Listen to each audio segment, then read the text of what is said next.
ഈശ്വര ഭഗവാനെ, ഇന്നെനിക്ക് 40 വയസ്സ് തികയാണ്. ഇതുവരയ്ക്കും എൻ്റെ ജീവിതം കുറേ ബ്ലാക്ക് ആൻഡ് വൈറ്റ് പേജുകളായിരുന്നു. ഇനിയെങ്കിലും ജീവിതം ഒന്ന് കളറാക്കണേ. എടാ രവി, ഇന്ന് ഞായറാഴ്ചയല്ലേ, ഒന്ന് പോയിട്ട് ഒരു ചിക്കൻ എടുത്ത് വാടാ. വരുമ്പോ ആ ജിതിനെ. അളിയാ. ജിതിനാണ് അച്ഛാ. എന്താടാ ഇന്ന് പെണ്ണുങ്ങളുണ്ടോ? ഇല്ലടാ, ഇന്ന് സൺഡേ അല്ലേ, ഒരു ചിക്കൻ എടുക്കാമെന്ന് വിചാരിച്ചു. സന്തോഷം. നീ എന്നെ കണ്ടുപിടിക്കും. ഒരു പെണ്ണിൻ്റെയും പെടക്കോഴിൻ്റെയും പുറകെ പോകാതെ എൻ്റെ സ്വപ്നങ്ങൾക്ക് പുറകെ പോകണം. എൻ്റെ പേരിൽ ഒരുപാട് കഥകൾ എഴുതണം, ധാരാളം പുസ്തകങ്ങൾ പ്രകാശനം ചെയ്യണം, ഒരു സാഹിത്യ അക്കാദമി അവാർഡെങ്കിലും വാങ്ങണം. That's my dream. എല്ലാം നടക്കും മോനെ.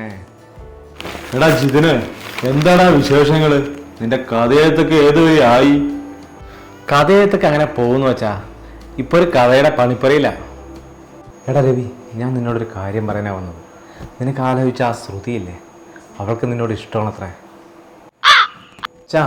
അവൾക്കും അവളുടെ അച്ഛനമ്മയ്ക്കും എല്ലാവർക്കും ഇഷ്ടമാണ്. പക്ഷെ ആ കുടുംബത്തിലൊരു കുണുക്കാച്ചി അമ്മാവനില്ലേ, അങ്ങേരാണ് ഈ കല്യാണം മുടക്കുന്നത്. ആ അമ്മാവനെ കണ്ടപ്പോഴേ തോന്നി ഒരു കള്ളലക്ഷണം. എടാ രവി, നമ്മുടെ യൂട്യൂബ് വ്ളോഗറില്ലേ ആ ഉടായിപ്പ് ശ്രീജിത്ത്, അവൻ്റെ അടുത്ത വീടാണ് ഈ കുട്ടി. അവനോടാണ് ഈ കുട്ടി ഈ കാര്യങ്ങൾ പറഞ്ഞത്. ശ്രീജിത്താണ് ഈ കാര്യം എന്നെ അറിയിച്ചത്. അവനിപ്പോൾ ഇങ്ങോട്ട് നേരിട്ട് വരാമെന്ന് പറഞ്ഞിട്ടുണ്ട്. ഇതിപ്പോൾ ആരാ കോളിംഗ് ബെൽ അടിക്കുന്നേ? Hi ma'am. ഓ 100 ആയുസാണല്ലോടാ.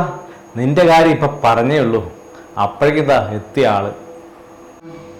എടാ രവി, ഈ ആലോചന വന്നപ്പോഴേ അവൾ കാര്യം എന്നോട് പറഞ്ഞിരുന്നു. നമ്മൾ കോളേജിൽ ഒരുമിച്ച് പഠിച്ച അവൾക്ക് അറിയാലോ. ഓക്കെ, അവൾക്ക് ഇഷ്ടമുണ്ട്. ഇപ്പോൾ നിൻ്റെ അഭിപ്രായം എന്താണെന്ന് ചോദിക്കാനാണ് എന്നെ പറഞ്ഞു വിട്ടത്. ഞാനിപ്പോൾ ഒരു ഹംസമാണേ. അവൻ്റെ മനസ്സ് എനിക്കറിയാം, അവന് ഇഷ്ടമാണ്. എടാ രവി, നിനക്കൊരു കോള്. ഹലോ, ഞാൻ ശ്രുതിയാണ്. ആ ശ്രുതി, ശ്രീജിത്തിനോടെല്ലാം പറഞ്ഞു. ഞങ്ങൾക്ക് പൂർണ്ണ സമ്മതമാണ്. എന്തായാലും ഇത്രയും കാലത്തെ കാത്തിരിപ്പ് വെറുതെ ആയില്ല. ചില കാര്യങ്ങൾ സംഭവിക്കാൻ കുറച്ച് സമയമെടുക്കും. സമയമെടുത്താൽ എന്താ, സമയമെടുക്കുമ്പോഴാണ് അതിൻ്റെ വില നമുക്ക് മനസ്സിലാവുന്നത്. ഇന്ന് വൈകുന്നേരം വീടിൻ്റെ അടുത്ത് അമ്പലത്തിലോട്ട് വരുന്നുണ്ട്, നമുക്കൊന്ന് കണ്ടാലോ?